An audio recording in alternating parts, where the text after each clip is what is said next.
and welcome to Finextra TV. I'm Hannah Wallace, and kindly joining me now is Stacey English, Head of Regulatory Intelligence for Thomson Reuters. And today we're going to be talking about the latest industry research into the cost of compliance and the challenges firms are facing.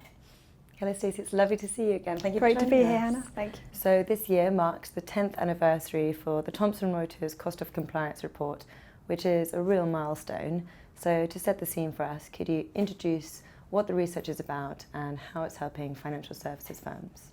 Well, when we started the research 10 years ago, the industry and compliance was in a very, very different place. You know, a decade ago, we were facing massive regulatory change and had just come out of the financial crisis. And what we recognised was really that the compliance function needed a voice and a way to benchmark themselves against what their industry peers were doing. So we developed the report and the value of it remains today the same as it was then, that it enables compliance officers to compare and contrast their expectations and their plans and their resources with their industry peers and helps them with planning. And this year 900 firms took part, so we've got a really, really credible number that enables compliance officers to really compare and contrast. All right, and given it's been 10 years since the first Cost of Compliance survey report, what are some of the changes and trends you've seen over the last decade? So over the last decade, the biggest change we've seen is in the status of the compliance function. The remit has really changed and it's taken much more seriously by the business. We no longer hear compliance functions telling us that they can't get board buy-in or senior management time or access to any budget. Those things are really confined to the past. And I think that's largely driven by the rise in enforcement action that firms have had and the rise in personal liability as well. So we've also witnessed the impact that technology has had on the remit of the compliance function, which has had to evolve to accommodate new risks brought about by new technology.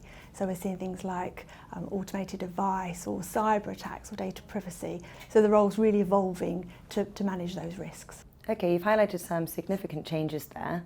With that, what are some of the key issues compliance practitioners are facing today? What's surprising is that some things haven't changed, have remained constant. Year on year, compliance officers tell us that keeping up with regulatory change is their single biggest challenge. At Thomson Reuters, we're now tracking over 1,000 regulators, which leads to 220 developments every single day that firms need to stay on top of. And equally, there are new aspects to regulation that weren't on the radar a decade ago.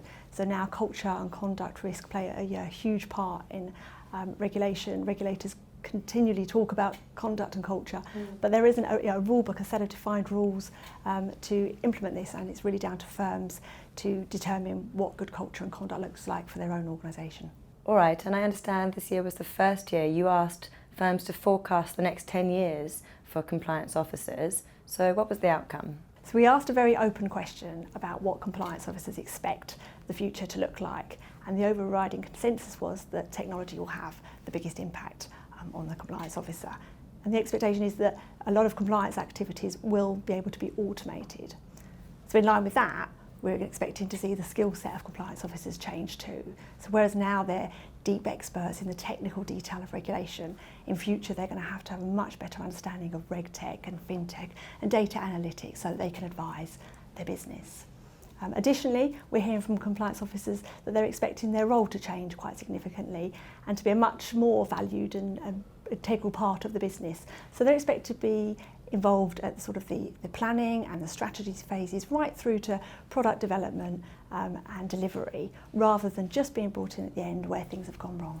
Sure. So quite a lot of change for compliance officers going forward. Some interesting developments ahead as well. Stacey, as always, it's been a pleasure speaking with you. Thank you. It's been a pleasure. Thank you.